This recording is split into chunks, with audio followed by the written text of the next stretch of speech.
கிரியாஸின் அதிரடி ஆடி சேல் 70% வரை தள்ளுபடி. கிரியாஸ், இது நம்ம ஃபேமிலி.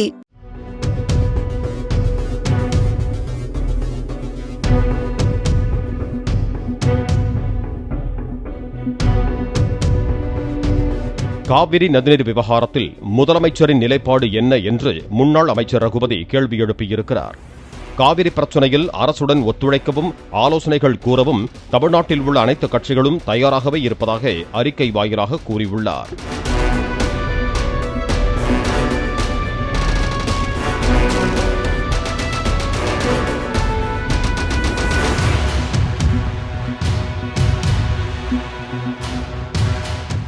கிரியாஸின் அதிரடி ஆடி சேல் 70% வரை தள்ளுபடி. கிரியாஸ், இது நம்ம ஃபேமிலி.